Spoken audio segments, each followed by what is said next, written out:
Welcome to episode 8 of the Principal Cast podcast, hosted by Teresa Stagger, Jessica Johnson, and myself, Spike Cook.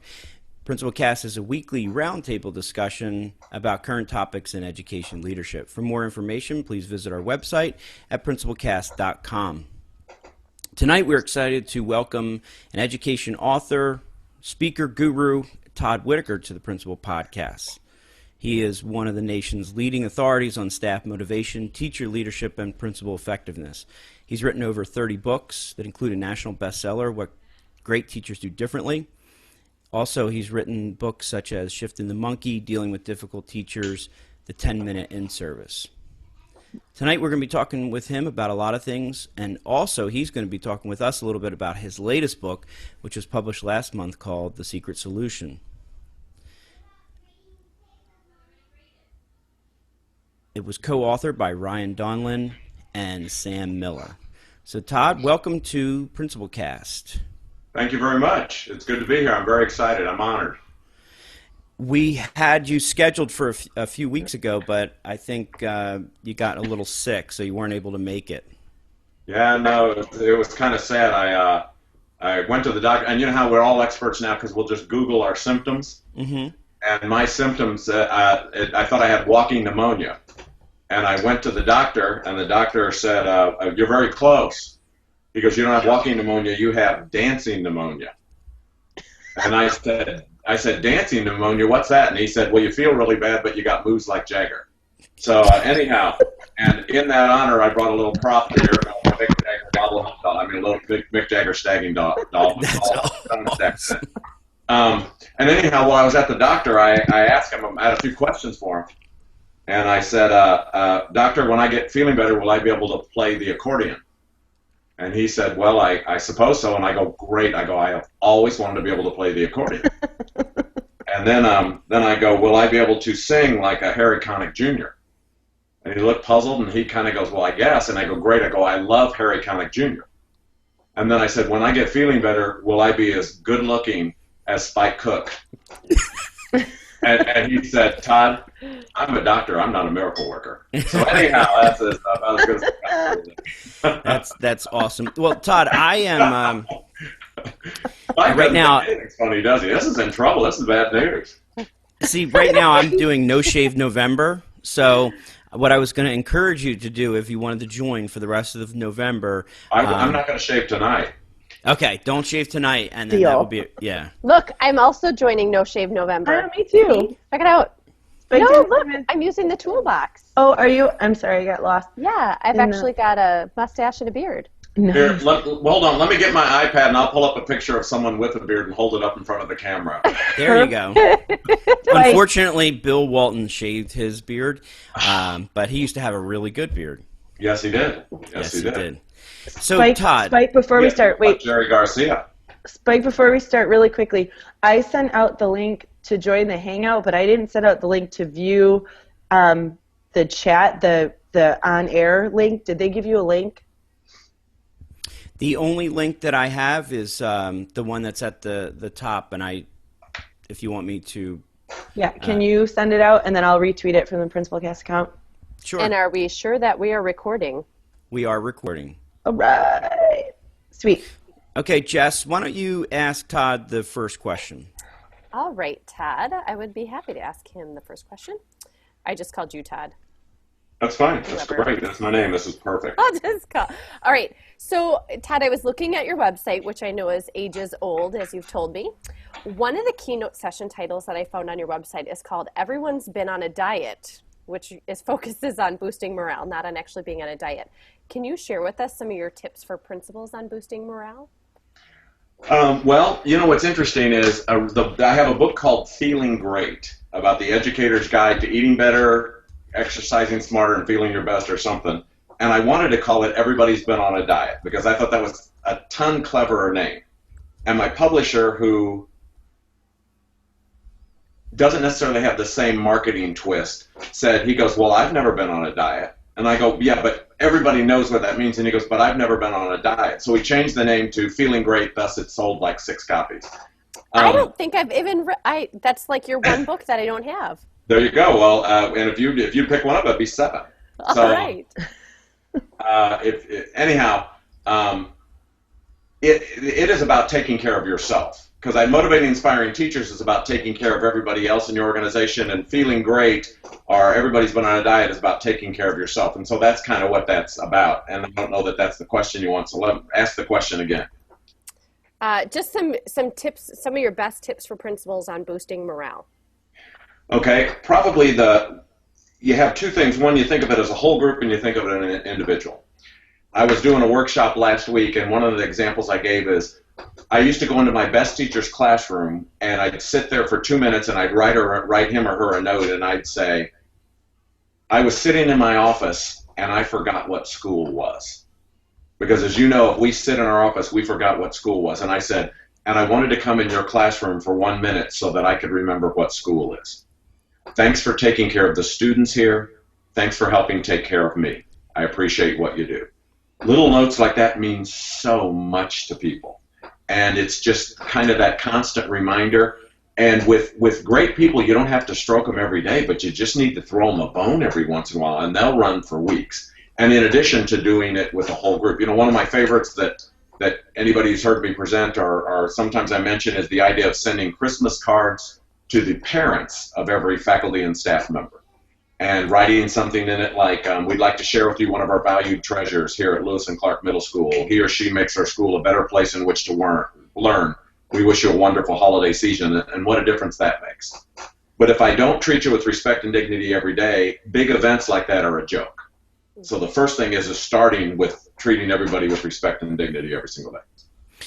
Todd, you talked a little bit about taking care of yourself, and I've heard you speak, and you integrate that a lot into your presentations. You talk about being at the gym, you talk about being on runs. I can see in your background there you have some sort of race that you finished. Talk to us a little bit about how you have integrated that and why that is important, because we all suffer from that, cycle of sacrifice, the cycle of renewal. How do we balance it? And being in these high pressure jobs, it can be really difficult.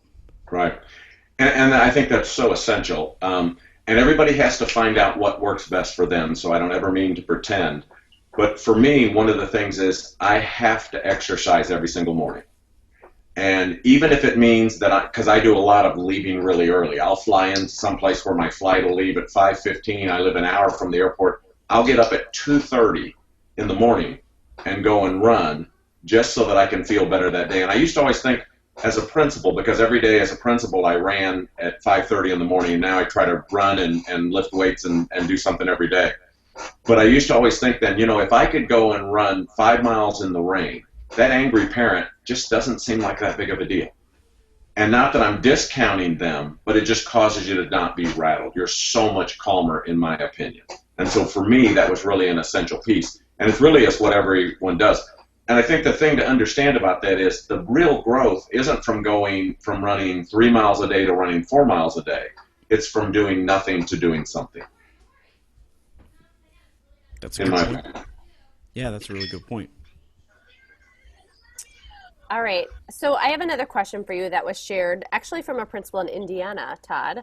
Many states these days are moving to like a school or a district ranking system. Sounds like Indiana might be going to an A to F system. What advice do you have for principals as they continue to keep up the morale while leading buildings through these grading systems, which may lower their morale? Right. Well, I think there's two things. One thing is, if we want to be able to protect people when we get a bad rating, we've got to be careful and not make our school about only a celebration when we get a good rating. In other words, if I'm going to pretend that test scores aren't everything, then when test scores have success, I can't act like they are everything. And I think we do a lot of that. Where all of a sudden our test scores will have gone up, our school rating will go up, so we throw a celebration and banner and do all this kind of stuff, and then somehow or another when they go down, we then try to pretend that it doesn't mean anything. And I think you can't have it both ways. I think you've got to choose what really is most important and focus on that. So I know this is a tough thing. I think things like rating and test scores are a challenge, but I think that if I make you feel special, that rating and test score is not going to make you feel not special. And I think that's what we have to do. And the difference is, if I do that every single day, then this one event isn't going to be the death blow to me. But if I don't do it, we can't overcome that. So how do you deal, Todd, with the sort of the growing accountability that we have in this country with the Common Core, with the increase of state testing? What are your thoughts about that, and how do you, what type of suggestions would you make for us who are, dealing with this on a day-to-day basis, knowing that there's a lot of questions to be answered? Right. And it's very interesting. I work with a lot of professional coaches also, which is really strange that I get into that. And like football, basketball, professional coaches. And one of the things that's interesting is there are coaches that have developed personal credibility with people so that when their one-loss record isn't as good as they want, they have a much wider swath of acceptance.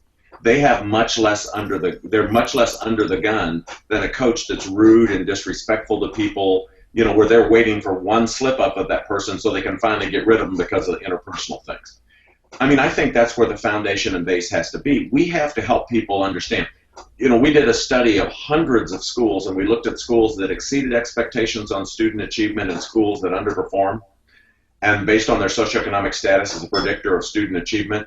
And then we went to some of the schools that exceeded their predicted student achievement and ones that underperformed. And one of the things that I think is most interesting is the definition of student achievement with schools that exceed expectations is much bigger than the definition of student achievement that underperform. And think about this. If every student in your school is coming home and saying great things about their teachers, great things about their school, how excited they are about learning, do you understand how much more support you have from your community, regardless of what the letter grade is that comes out? That doesn't mean you don't want to explain the letter grade, share it, and continue to work on that, because that's the game that's being played. But if that's the only thing you're hanging your hat on, because I can tell you one other thing. Schools, one of the things I've talked to state legislators in Indiana and other states about this. When you do your letter grade system, the only thing I want to tell you is this. If you really want to focus on quality of schools, then make sure that at least 3 of your high socioeconomic schools get Fs, and make sure at least 3 of your low socioeconomic schools get As. And if it's not going to be like that, then what a joke that rating system is. That all of a sudden, instead, you're not rating the schools. You know what you're rating? The students. And you're rating the students before the doors even start. And you just have to understand that. But where else we need support are from the principals of high-achieving schools. The difference between the great principals at high-achieving schools and the crummy principals is massive. Do you know what great principals say? Of course we should get an A. Look at the students we have. How could we not? And you know what the crummy principals say? Man, look at the job I did. And it's just understanding that difference. You have ineffective teachers that hide behind high-achieving students. Right. And those are harder schools to change than ones with low achieving than with low socioeconomic schools. That's interesting because I am in that boat that you're talking about. I'm in one of the regional achievement centers of New Jersey, so that's for the low performing. We're labeled a focus school, not like that's like the middle of the road in bad achievement, so to say. And it's not, but then there's these priority schools. But one of the things that we worked on was basically doing like almost a PR campaign. And there are parents and grandparents who've told me, like even like out at dismissal, like that they had the choice to send their kids somewhere else because how you can do that in certain cities where you can just use somebody else's address or whatever. So part of them are listening to the drumbeat of the failing schools, and then part of them are listening to like what you were saying, like what people say and what students say when they go home. So that's why we've really focused on social media. We focused on telling our story. We focused on making sure that we get pictures and videos up so that we create that image. And then when we look at at the rankings, you're exactly right. It's not like we have a ton of people who are flocking away from us because of those, because locally I don't know if they really put as much credence into that. Right. Spike, this sounds kind of funny, and they're really, even though I seem like a complete total goof most of the time because I'm really in the self-entertainment business, most of the things I say actually do have a purpose.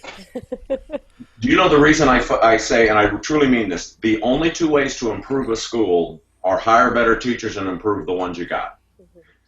Jessica has young children. If her kids come home every day and absolutely love their teacher, do you know there's no chance in the world she's going to consider sending her kid to a different school? There's no chance in the world with that. But I want to be honest with you. You look at most schools, people have done almost nothing to improve their teachers. They've done almost nothing to hire absolutely outstanding teachers. We do so much settling. And the reason I focus on that is you have control and influence over that. Versus going, why doesn't somebody do something about these state legislators? Where is that down the road? You tell me, Spike, what influence you have on your state legislators? It's so small it isn't even funny. And I know you're a powerful, high-wielding guy. But what you do have control over is how we treat people in our own school, how we interact with them. Parent-teacher conferences. What do you do to make sure everybody gets there so you can sell your school? Back to school night, open house night. We would personally call every single household. We had 1,350 kids, and we would personally call 1,350 homes and invite them to our open house night because I wanted a glad hand. I want every person to come to love it. Think how many of us, and the educational leaders here, and the people even of their colleagues, how many of you have a couple teachers in your school you know the first day of school when some of the kids walked in there, they did not have a chance. They literally did not have a chance in that classroom. And if we don't do anything about them, I don't even understand what any of the A through F matters, what any of that matters. That's a good point, and I think you speak a lot to that, because I guess I would follow that up with asking, so then how do we, and I know this is one of your favorite things to talk about, so then how do we make sure that we are not blanketing, our teachers, and we are not making sure that, sending those blanket emails out and impacting. Is that a model teacher. over your shoulder there, or is that somebody getting a banana off the tree there? It's actually my daughter who was just trying to get in and say hello. Hi, Catherine. How are you doing? If she was any better looking, Spike, I'd swear she was adopted. Okay. Yeah, that was a good one. It's it's 9:51. I'm a educator, and I put my kids to bed very late. I think they said send them to school tired and hungry. The school. That's right. They take care of them. That's right. It's she'll be up till about 12 tonight. Yeah, in about 10 minutes, Spike's going to scream, "Cut me a switch," and we're going to get to see some good action there.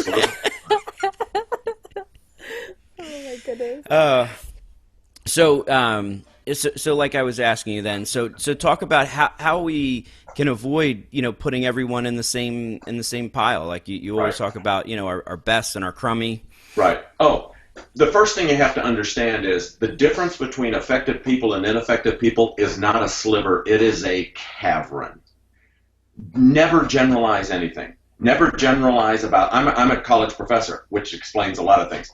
I never generalize about college professors. I never generalize about principals, superintendents, board members, legislators, nobody. Because the difference between the good ones and the bad ones is such a wide cavern, it's unbelievable. But think about dealing with changes in your state. In New Jersey, you have rapid fire changes, but so does every other state. So does Wisconsin, and so does, what's the other state that, I forgot where she's at. Michigan. So does Michigan. And so does Indiana, where I live, in Missouri, where I used to live. You know what? I never generalize. Hi, in Michigan. I never generalize about teachers. In other words, think about this. You'll never hear a great teacher say this. You will never hear a great teacher say, all the teachers in this school are great. You will never hear a great teacher say that, because great teachers won't lie. And you hear crummy teachers say all the time, all the teachers are great. All the teachers are great. Every teacher's great. All the teachers are great, because they're including them. A great principal will never say all the teachers in this school are great, because they won't lie. They will not lie. They'll say we have a lot of great teachers. Crummy principals all the time say all the teachers are great, because you know what that means? I don't have to do anything. It means I don't have to do anything. As changes occur in a state, do not reassure all your teachers. Reassure all your good teachers. 95% of the teachers, do you know what I'm saying to them? It's going to be fine. I don't care what the standard is. It is going to be fine. We have the best school in the state. We're going to continue to have the best school in the state. We're going to figure this out. Your ineffective teachers, you know what you say to them? you must feel like you've got a target on your back. You must feel like you're in a tunnel and trains are coming from both directions. I bet you're going to be so stressed this summer because you want them to be concerned about something. You want them to worry and plan. Your affected people have so much worry on them. That's what shifting the monkey is. It's putting responsibility and taking it off of the good people and putting it on some of the people who take little or no responsibility in what's taking place. We cannot generalize. We have to differentiate, and we have to be strong in differentiating that way. And if you don't deal with your ineffective teachers, you lose the morale of your good teachers. Believe me, ineffective teachers in a school do more to hurt the morale of your best teachers than any A to F grading system does. That's the truth. How many of you have at least one teacher in your school that would like it if they could make the principal cry? Just one? Yeah, I'm trying to be kind there. And you know what's interesting? How many have at least one teacher that would like it if they could make the new pretty young teacher who's better than they are cry? Mm-hmm. And we allow people like that to have kids in their classroom, and you're worried about the A to F grading system? And I'm not talking about you. I don't even get that. As a principal, none of that other stuff ever worried about me. If we have all great teachers, every kid in our school is going to say good things about our school. We're going to maximize learning. I'll take any competition on because everybody's going to want to be in my school. That's the least of my concerns. You always have the best advice, Todd. I make it all seem so easy. It's not. You know what? You know what my book, What Great Teachers Do Differently, was almost called truthfully? It's simple. It's just not always easy. Yeah. Yeah. It is simple, but it's not easy. It is not easy to get rid of your crummy teachers, but it's very simple. You better. Mm-hmm. All right. Next question, Todd. Can you tell us one or two or three of the biggest pitfalls that you see principals falling into? Yes, I can, but I'm not going to. Next question. What happened to rapid fire? Jeez. Yeah, what's your favorite color? Come on. Bonus round. There's excellent parting gifts tonight, too, which is exciting. You know, the biggest disadvantage, I don't know about common pitfalls, except I will say this. The biggest disadvantage a principal has is if they've never worked with a great principal. Mm. And great people are so rare. You know, what's interesting is, if you think about this, average people are never great, but at times they're crummy. Because great people don't complain, they don't whine, they don't do that. That's just not part of their makeup. But even the real solid people, when they're in a bad mood or they're tired or they're worn out, they complain, they gripe, they whine, and they act just like the ineffective people. So always be aware of that. That's the biggest disadvantage. If you think about this, great principals have faculty meetings teachers look forward to and value. We've never found an exception. I am 100% confident that there's never been a great principal that didn't have faculty meetings teachers look forward to and value, and I'm confident there's never been an average principal that teachers did. But if you've never seen that, look how hard it is to just come up with that on your own. So, Jessica, I don't know that there's a pitfall. I think it's more we've got to make every decision based on our best people. We've got to treat everybody with respect and dignity. I think it's the difference between kill them with kindness and shifting the monkey. Kill them with kindness focuses on the ineffective person. Shifting the monkey focuses on the effective people. And most principals don't deal with their ineffective teachers because they've never seen a principal deal with their ineffective teachers. But education isn't different than all other businesses are the same way too. I mean, it isn't like schools are. I love it when I hear people say we need to be more like business. I always say, what business? Tell me the perfect business. Is it the cable company where we only need a 6-hour slot that we have to wait and hope somebody comes and can actually do it correctly? I mean, is it McDonald's is the perfect business? Well, if it is, how come Burger King can't be like them then? Since it's all you have to do is snap your fingers. It's hard. It's really hard. Probably the biggest pitfall is not being more like Jessica. Right. That's what I was thinking, exactly. No, just, and I've heard you many times, so it might just be that you stay in my head, but those messages that you give all the time of, always think of your best teachers, or don't give blanket monkeys. Keith Richards. Like those, you're like in my head a lot, like as I'm playing through situations like, okay, what would Todd do? It's really funny, but one of the reasons Warren Buffett is somebody that I think is unbelievably wise about the world, not about money, just about the world. And the other day he was on a show, and I was following Twitter while he was on the show talking, and somebody goes, "I've heard him say that before." And you know what I tweeted? I hope. I hope I hope when I hear Spike's advice 2 years from now, I don't hear different advice from Spike. Mm-hmm. I want to know the same thing because I'm hoping he has it right. Right. And when we hear people change, think about the state legislature. What's the problem? The same people who made the last decision wrong are making the next decision. Why do we have any faith that it's going to be right? I don't even understand that. Why do we think people who were incorrect before are now correct? There's almost no chance they've done that. Your best teacher wasn't wrong for 3 years and now they figured it out. They were right the day they were born. Mm-hmm. Right. I don't know who I heard this from, but my admin team heard somebody speak, and he said, if your staff can't do an impersonation of you, then you haven't been giving them the same message enough times. So, I don't know. Just I think if your staff can do an impersonation of you and they suck, probably so do you.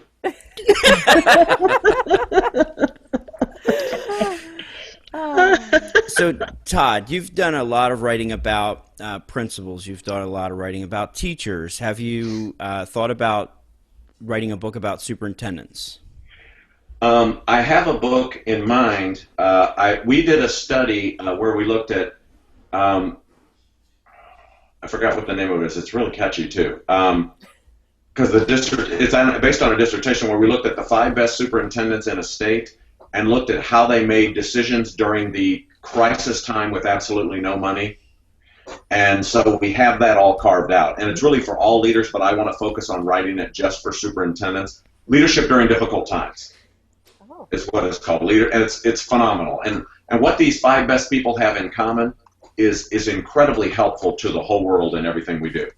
The other book I want to write for superintendents is called The Hero Maker, because I'm completely clear in my mind that great superintendents know their school boards want to be heroes. Every board member wants to be a hero.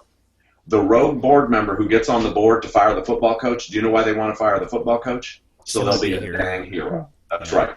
The superintendent who's just there to try to be a positive influence with kids, do you know why they want to be a positive influence with kids? So they'll be a hero. And what the superintendents have to do is understand how to teach their board members that doing the right thing will make them more of a hero than doing the thing they may have thought that would make them a hero when they got on the board. And the great superintendents can do that, and the average superintendents can't.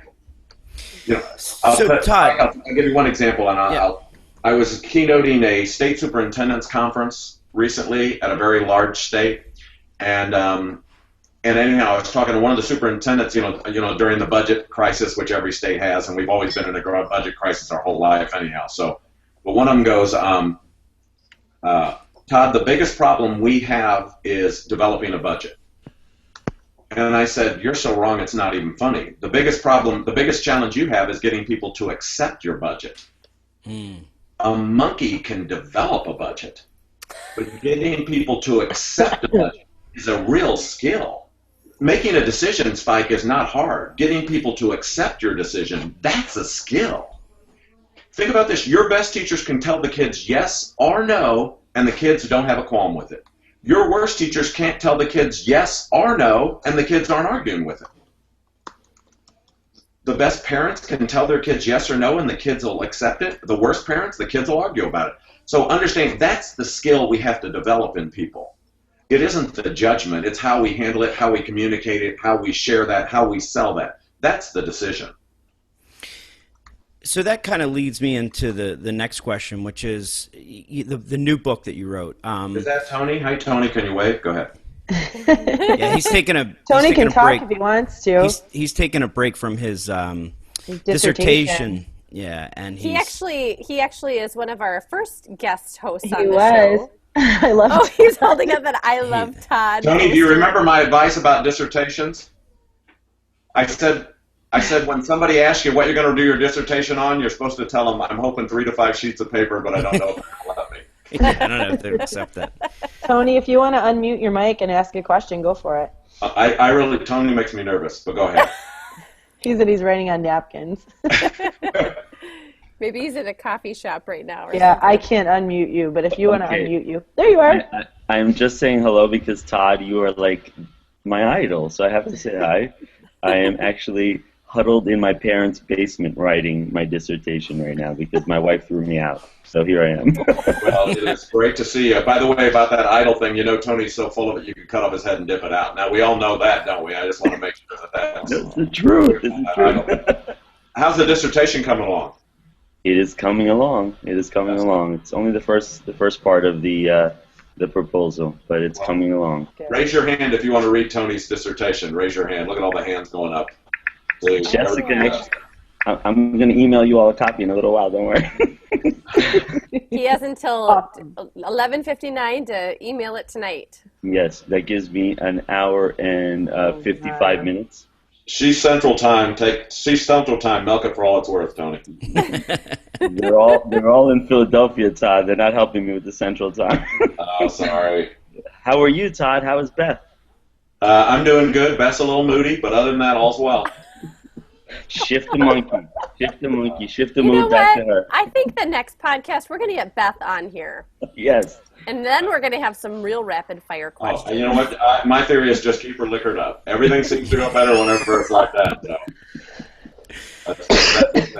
So, Todd, tell us a little bit about your new book. You wrote it in a much different way than you've written the other books. Tell our listeners, too, like why they would want to read it. Well, it's interesting, because speaking of social media, I have written 2 books now with people I've never met, that I've only interacted with on Twitter. Isn't that amazing? I mean, and then email after that, but that I've still never met. And interesting, with Sam Miller and Ryan Donlan, this book is called The Secret Solution, and Sam had written the book and sent it to me and asked for input, and it was a little more of a traditional book, and about how we have people skills and we have task orientation, and and kind of how do you work with that. And I felt like there was something there, but I felt like it read like lots of other books and stories. And so I had actually just taken my son to New York, and we went and saw the play Lucky Guy with Tom Hanks. And I was thinking of the playbill, and so I came up with the concept of writing a parable with a hypothetical principal named Roger Rookie, who's trying to figure out how do I operate. And within his school, and there's teachers with funny names like Gerrymander and stuff like that at least I think's funny. And there's it's kind of in every situation when he does something, here's what happens with the negative teachers, here's what happens with the best teachers, here's what happens with the new teachers, and here what happens with sort of the lemmings, the crowd that follows everyone else. And he tries different personalities and then figures out the real secret solution to being an effective leader. And I felt like it was easier to write in that fashion than it is to try to do research and things like that. And it reads like a story. Jessica's read it.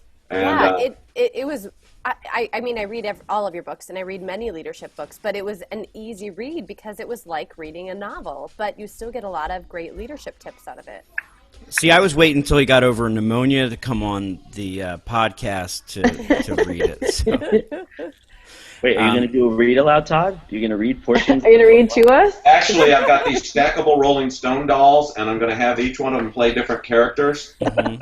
And so Ronnie Wood is going to be Nellie Newcomer.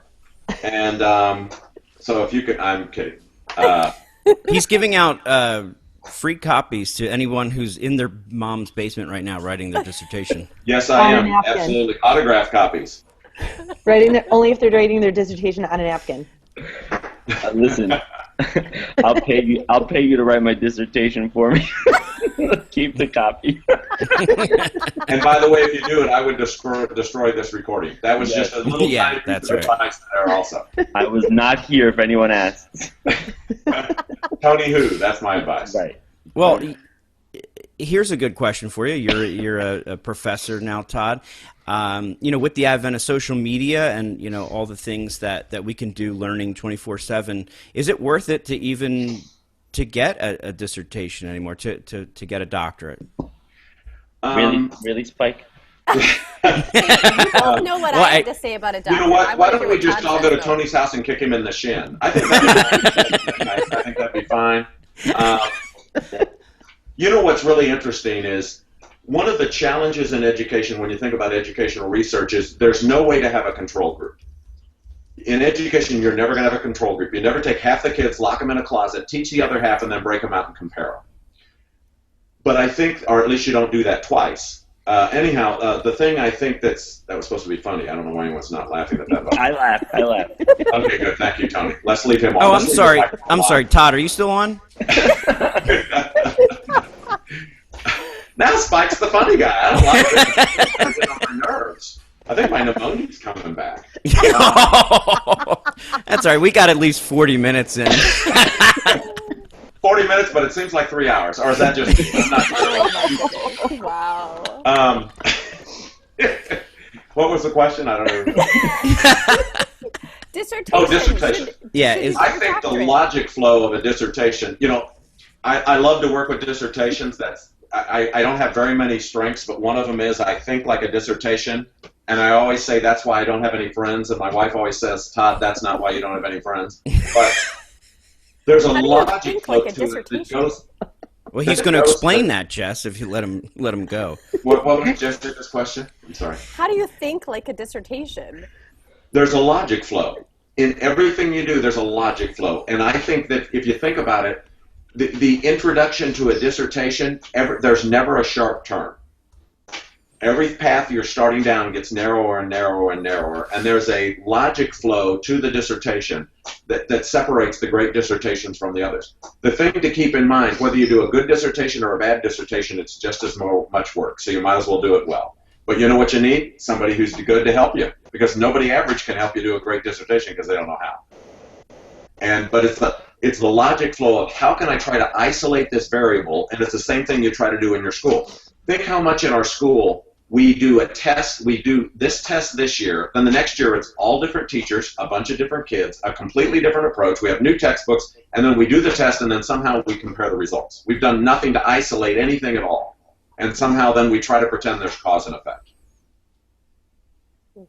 So, I mean, when you look at that, are you looking at different forms? Like you're talking, action research, qualitative, quantitative, education, and I know when I was going through mine, it was, that was a big decision on, how do we actually, how do we actually put this together as practitioners? And I'm sure Tony's, going through that right now. And when you see it from the other side and you think about the logic, where does that lead? Where's the best path that's going to lead you there? Well, keep in mind with dissertations, your second one's a lot easier to write than your first. But one way to what great principles do differently is based on dissertations. It's based on dissertations. And the concept is this. We had to find outstanding principles and ineffective principles. Then we physically went to those schools and looked for what is it the great principles do differently than the other principles. But if you don't go to both effective and ineffective, you don't ever know which ones are different. I always use the example when I present. If you go to 4 great principles schools and all 4 of those principles have a banner on the wall that says all kids can learn, do you have any idea why I might think those great principles? The answer is because they have a banner on the wall that says all kids can learn, by the way. So anyhow, you have to go to crummy principal schools to see if any of them got a banner on the wall that says all kids can learn. And you have to isolate things like that all the time. And the fact that we found out great principles have faculty meetings teachers look forward to and value. We do that by going to outstanding principal schools and by going to non-outstanding principal schools. And you start to discover. For example, my own dissertation, I looked at 4 of the best middle schools in the state of Missouri when I was in Missouri and 4 of the worst principals in the state of Missouri, and I went to the schools. The stuff I found there was stuff that I still remember constantly, but if I hadn't done that, I would have never discovered. Great principals have faculty members that they regularly go to for input before they ever make a decision. Ineffective principals not only do not have those people, they can't even identify those people even when prompted. If you ask an average principal, who are the 4 best teachers in your school, they don't even know what you're talking about. And that's their school. But if you don't go to them, do you see how you don't even... Think about this. And Tony, I'm going to pick on you just because you're there and you look real smart and everything. Tony, do your teachers, and maybe in your school they probably have done some walkthroughs together, so you may not be the example, but in the average principal school, the teachers do not know who the best teacher is. They don't know who the worst teacher is. But even if they know, if they haven't gone in their rooms, average people cannot envision what the great principal's classroom is like. And luckily, they can't envision what the worst teacher's classroom is like, because they can't believe there's anybody who ever talks in that tone and manner to the kids. Anybody who ever sits behind their desk too much. Anybody who ever uses that many worksheets. Anybody who ever is that disorganized or distant from the kids. They don't even know people like that exist. And if you question it, think about this in schools. How many of you have at least one teacher that you're confident will not send a student to the office this year? How many have at least one teacher that does not know that's possible? I don't mean won't. I mean does not know that's even possible. But if they could see that, if they could envision what that teacher's classroom was like, there's a chance then they could come closer to replicating it. Does that make any sense? It does. Yeah. A book I'm working on is How to Get All Teachers to Be Like the Best Teachers. And because I think that's the only solution. For every listener there are tonight, all three of them, if every teacher could become as good as their best teacher, they'd actually have something. The lowest socioeconomic school, the lowest performing school in the country, if every teacher could become as good as their best, if every teacher in that school could become as good as their best teacher, think about the improvement that school would have. Todd, do you think that's possible? Like, I know you've written a lot about the top, percent, the superstars and this, that, and the other. I love that idea. I totally believe in that idea. Do you think it's possible? I think that if we get everybody in each other's rooms, I think if we do it in non-judgmental, non-threatening ways, I think that we can have those people act more like the best people. The difference is the very best people, Tony, can solve the next problem as soon as it comes, and average people can't. But they need the best people to solve it, and then they can imitate the best people. So, but think about this. In how many schools do we rotate whose turn it is to get student teachers? Do we rotate mentors? My school, none of my teachers that are even average would ever get a student teacher. And you know what I tell the teachers? I can't give you a student teacher because I can't allow the student teacher to think that effectiveness is how you teach. And I give them exactly why. But they've already known this isn't the first conversation, but I'd go, Tony, I cannot allow a student teacher to think that you're ever supposed to sit behind the desk at the ratio you do, that you'd ever choose in that tone of voice and manner with the kids. I can't let them think that's how we're supposed to teach. I can't let them think we use worksheets like that. I can't let them think we show movies in this quantity. And as soon as you stop doing those things, then I'd consider giving you a student teacher. But in the meantime, it wouldn't be fair to the student teacher. And then what's going to happen is the student teachers imitate the average teachers because that's who we give them to. And I don't get that. I would never do that. I don't mean it mean, but I'd never get it. So, Todd, how do you deal with the great teachers who, when the principal knows that they're great, they know that they're great, their kids know that they're great, but they don't necessarily like being in the limelight. They don't like dealing with the crabs of the schools or the crummy teachers. Right. Well, one way is, think about this. For example, I believe every inch of every school should look and feel like the best kindergarten teacher's classroom you've ever been in your life. Should look alive, inviting, exciting. I'm talking about, this isn't some sissy elementary principal talking here. Hey, as a former middle school, junior high, and high school principal, and I took 3 of my teachers, my superstar teacher, but I took 2 backbones with her that had a lot of credibility in the faculty. Weren't as good as her, but tried hard, were dedicated, were caring, wanted to be great, but really didn't know how.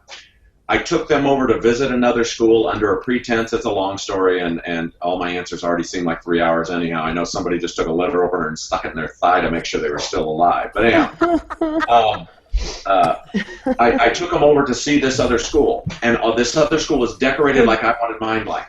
What happened is these 3 teachers, 1 superstar and 2 solid backbones, who have a lot of credibility, came back. And in 3 days, what do you think their rooms look like? They looked better than that other school because a superstar went there. The superstar helped the 2 average teachers' rooms look like the superstar's room. Now I trumpet all 3 of them. The pressure's not on the superstar. The pressure's on these 3 teachers, 2 of whom are highly accepted by the faculty, so that superstar doesn't feel isolated then. because I got to protect that superstar, if that makes any sense. Yeah, that makes a lot of sense. Right. And it's not isolating. Thank you, Todd. This was the best dissertation writing break I've taken of the day. Thank you very much.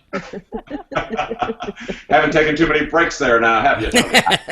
I've taken like 45. But He's been boxing with me throughout the day. I'm going to tell him to stop. Good night. Thanks, Tony. Good night. All right, Todd. Well, I'm curious because you've written so many books. What has been your favorite book that you've worked on?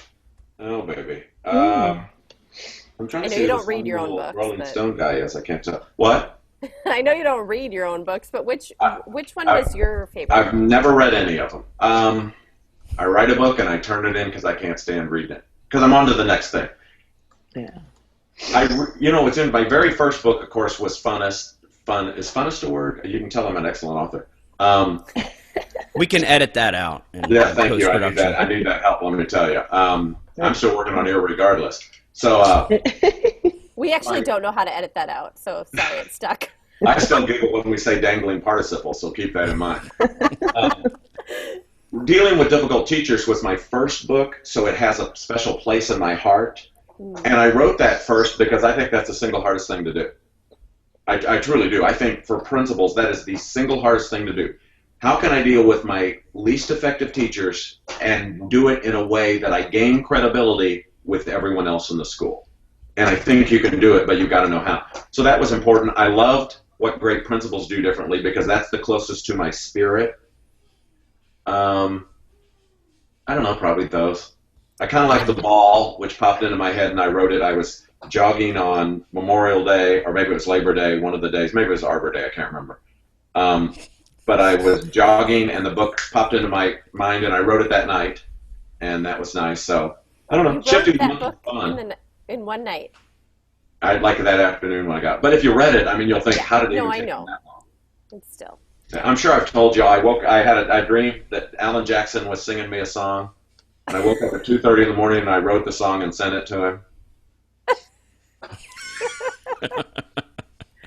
Well, I think, dealing with difficult teachers is one of the hardest things that principals do have to do, and which I love that book. And then what great principals do differently, I would just have to say, if there's any principal listening who has not read that book, you must read it. I've read it every single summer before each new year as a principal, and I still get something new out of it each time. Well, you're very kind. Who's that there in the hockey jersey, or the football jersey, that's got the microphone muted? Who is that? Does anybody know? It's Christine Collins. It is Christine. She's been How you doing, Christine Collins? Chat. Where's Christine at? We have no idea. Christine, can you unmute? She's in Chicago, and she's Chicago. doing fine. She I said. thought that was a Chicago Bears jersey, but I wasn't going to say anything. I don't really like the Bears. Now she might have to. That's what unmute. happens when you're a Packers fan. I know. So, okay, Todd, important question. Bears or Eagles or Packers? Here we go. Well, I'm a Colts-Rams guy, and they played each other today, and somehow or another the Rams slaughtered the Colts, so it was kind of mixed pain today. Yeah. Favorite place to go in the country? Wow. I'm a huge New York City fan because my son loves to go to New York City, and I take him there every fall break, and he wants to go to New York University and do something in movies. So that's probably my favorite place to go. Favorite place in North America is Banff. Oh, If any of you have been to Banff, I love that. I'm presenting there again this summer. I'm doing a week-long workshop for Canadian principals in Banff, and I've been there 3 or 4 times and love that. And I don't know. Wherever people are, I like to go there. I love working with principals and teachers. I'm so blessed. He loves Wisconsin the best. We vacation with love Wisconsin. My mom was born in Holcomb, Wisconsin, and we love to go to Baraboo, which is one of Jessica's favorite hangouts. Where the circus is. Circus Town, USA, baby. And I was going to actually try to join the circus, but I can't even tell you under what act. I realize we're on the air and I shouldn't tell you, but privately I'll tell you all what the act was. Pretty well. I was going to be Bearded Man was what I was going to do, but it was kind of a discount circus. So anyhow. Todd, most difficult question you ever got during a presentation? That one. Oh. Um, I was nobody even reacted to that. I thought that was a pretty good answer. You know what's interesting? I don't have any strengths, but if I have any, it's answering questions because it's the same principles all the time. You know what I mean? And the thing that I like is once you learn the principles, you can answer the questions as well as I can answer the questions. So I don't really know that I've had any. One time, you have people who once in a while who you can tell are kind of the naysayers in their school. And I had somebody one time who was really trying to embarrass their principal by talking, that said something like, what do you do if you have kids that do this and the principal won't do anything? And of course the principal's in there, and I just said, boy, it sounds like you're having a terrible, terrible time managing your classroom. And I'm so sorry that the students don't have any respect for you, because they were trying to embarrass somebody else there in the school. And that told you something about, and I'm not questioning the skills of the principal, but that tells you something about the person, that they would go out of their way to try to humiliate someone else in front of a group of people. So that was embarrassing. But I don't know. I like questions. That's fun for me.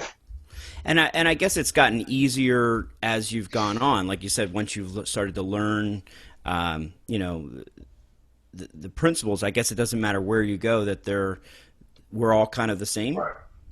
Well, you know what's interesting is I became a principal. I was a principal at 25, and I became a principal because I got into education because I wanted to make a difference.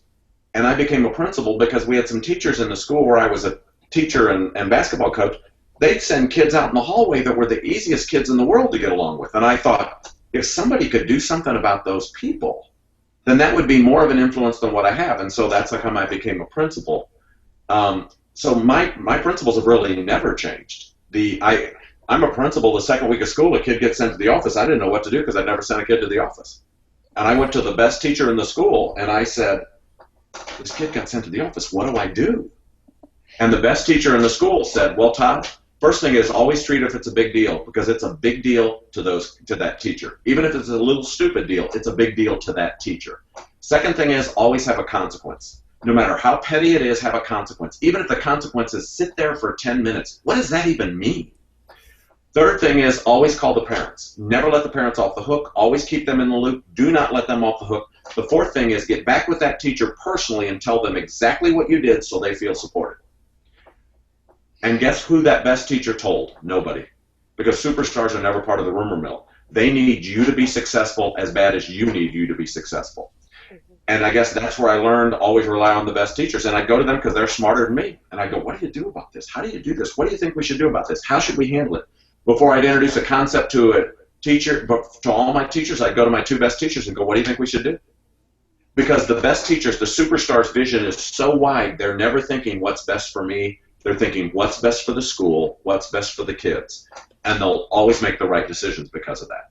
So you might as well ask them because they know they're right, and you might as well ask them in advance versus waiting and asking them afterwards. And so for me, making decisions based on the best people was the simplest thing I've ever done in my life. I've always done that. When I'm a teacher, I'm asking the best kids in class, is this stupid?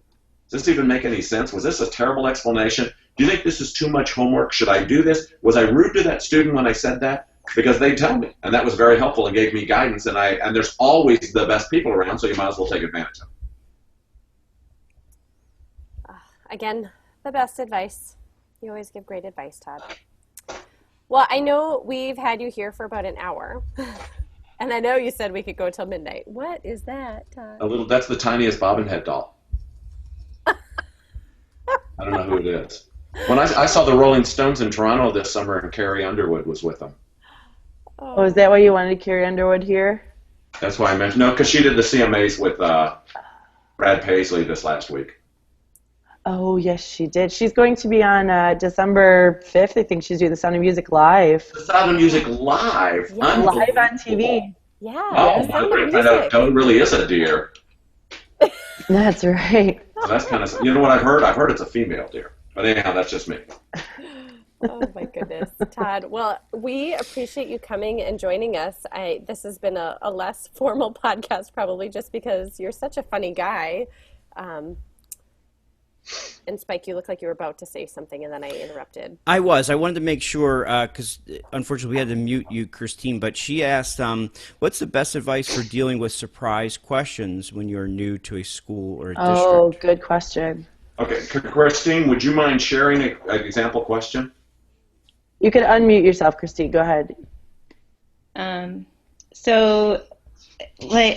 This is a teacher sort of coming up and asking for something that you're not sure if it's allowed because you're new to the district or new to the school, and you don't want to say yes or no or, commit to something that you really shouldn't, but at the same time, I don't know, it sounds like a good idea, but you're not quite sure, so kind of how to deal with those kinds of situations. Okay. Is it somebody in your gut? Is it somebody who's trying to do the right thing, or is it somebody who's thinking maybe they can try to take advantage of the new principal? It's someone who's trying to take advantage. Okay, gotcha. And you always know that. So I think in that circumstances, just have to say, I'll get back to you. Yeah. Mm-hmm. Don't be in a hurry. There's no hurry. And they're trying to do it. They're trying to trip you up. The other thing to realize is that was a specific question, but if you have people who say things to try to rattle you, in other words, they're going, what do you know because you're too young, or what do you know because you haven't been around here, or what do you know? You know what I do? Nothing. Mm-hmm. Why would you even respond to that? When my 3 kids say, no, you don't, I don't say, yes, I do. Do you know what's weird? I just ignore it. It's really interesting. And you have certain people in your school who are 30 going on 13. Yeah. And so, you have teachers in your school that will ask the kids what happened when they got sent to the office. Think about that. They'll teachers who ask kids that. And you know what I always think? Why don't you just ask them when they got the hickey, too? I mean, that's a similar level of question. And so I want you to think about this, Christine. Are you in elementary, middle school, or high school? Elementary. Christine, do you have some teachers in your school that can't wait to tell the next grade's teachers what the kids are going to be like they're going to get? Yes. You want to know something, Christine? Those teachers are rooting against the future teachers and kids. Yeah. They don't want it to work. They don't want it to be successful. They're hoping they can't teach them either. Mm-hmm. So understand your level of obligation toward that person and the need to immediately respond to them is automatically diminished, because think how they treat the kids when they're in a bad mood.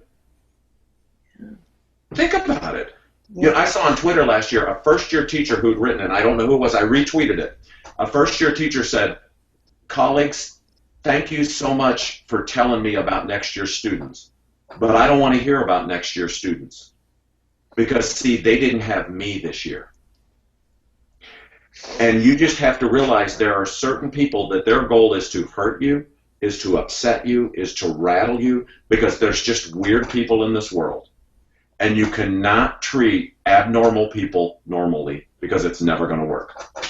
So don't feel any obligation to immediately respond. You can't make sense out of no sense. And they're doing something to rattle you, to upset you, to hurt you, whatever this is. But I want you to realize that they're doing that to kids in the classroom, and that's what your worry is. Exactly.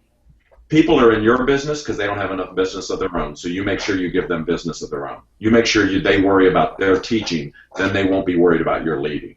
Mm-hmm. It's a lot easier to criticize a leader than it is to be one. True. Very good. Well, thank you so much. Todd, do you have any questions for us? No. We didn't do that. Yes, I do. Yes, and it's going to take a little while. Okay. Some of them are extremely personal, but I hope that's okay. I hope that's not going to be a problem. That's fine. Christine says it's fair. Oh, God. No. I just want to know how you all got into this. This is such a great service you provide to other people. I mean, for you to take your own personal time out of this and have this much caring and this much concern, what an honor. And how do we get other people to be like you that are willing to give to the profession that much? And I think that's really a neat thing. Any thoughts on ways to do that? Well, honestly, I want to tell you how this got started. Teresa is a first-year principal, and she had contacted Jessica through Twitter to talk about the possibilities of doing some sort of podcast, and then they ended up contacting me. So I give Teresa a lot of the credit because she's been on the job for just a few months now, and it's so awesome working with her because we get a chance to kind of relive that first year all over again. Hey, Teresa, you want a couple pieces of first-year principal advice? I sure do. Teresa, you know what's really interesting? When you walk into that school as a new principal, did you know the secretaries want you to know, they want to know how you want them to answer the phone?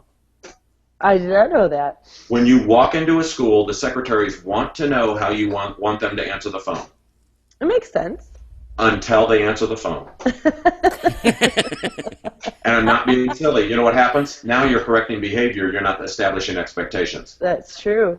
Your teachers are on better behavior the first faculty meeting of the year, your first year, than they'll ever be at any other time that you're in that school. So do not wait to establish expectations. Establish them right away. Yes. And it's so important. And it would have been nice to do it in August, but it's going to be better in November than it is in February. Right. That's true. And I'll share with you one other little piece, and then I'll get out of y'all's hair. I was a principal at 25, and I had my predecessor sat down with me, and she gave me some advice, trust this person, watch this hallway, whatever. But in addition, she prepared 3 envelopes for me to use during my time as principal. And I remember going, 3 envelopes, what are you talking about? She said, for example, you will have a honeymoon period, and oftentimes your honeymoon period will last as long as 5, sometimes even 10 minutes. She said, but then some deal's got to come up, a bigger deal than any deal you ever had to deal with, and you will not know what to do. And she said, when that happens, you need to run down to the office, close the door, open up the drawer, and pull out envelope number 1. And I said, yeah. And then she told me about envelope number 2, and I was like, yeah, whatever. I got off to a great start. My honeymoon period, 8 minutes flat. And then some deal came up, a bigger deal than any deal I ever had to deal with, and I thought, I'll never resolve this problem. And then I remembered envelope number 1. So I ran down to the office, closed the door, opened up the door, pulled out envelope number 1, and inside it said, blame your predecessor. So that's what I did, and I can see the veteran principals nodding aggressively at that particular piece of advice. Sure enough, I made it through my first semester, got off to a great start my second semester. Everything was going well, and all of a sudden some other deal came up, a bigger deal than any deal I ever had to deal with my first semester, and I thought, I'll never resolve this problem. And then I remembered envelope number 2. So I ran down to the office, closed the door, opened up the door, pulled out envelope number 2, and inside it said, blame the superintendent. And I see Jessica nodding aggressively at that particular advice. Anyhow, I made it through my first year, got off to a great start my second year. Everything was going well, and all of a sudden some other deal came up, a bigger deal than any deal I ever had to deal with, and I thought, I'll never resolve this problem. And then I remembered envelope number 3. So I ran down to the office, closed the door, opened up the door, pulled out envelope number 3, and inside it said, prepare 3 envelopes. So I've always remembered that particular piece of advice that's helpful as we go along. Last thing I'm going to leave everyone with is this. If there's any one thing that principals need to do, they need to do something called teaching, not telling. We do so much telling in education, it's unbelievable. And we need to do teaching. Everybody already does the best they know how, and the first thing we have to do is teach them how better. And once you do, almost everyone will do better. But until you teach them how better, people will continue to be at the same level they are right now. And that's what people like you do. You teach people how to be better. It's such a spectacular thing you're a part of. Thank you so much. Thank you so much for coming out. I know it was hard to schedule a time with you, and now we've had you for over an hour. It's amazing, Todd. And we do usually, when you asked about how we do this, we usually have a producer, Jeff Bradbury at TeacherCast. However, he had triplets, well, his wife did, last weekend, so we're doing this without him and hoping. What kind of an excuse is that? I know. So poor Jeff. He is listening, I believe. Is he listening? He was. He sent me an email and said that he was producing tonight. He's here. He's here, and he says he misses us.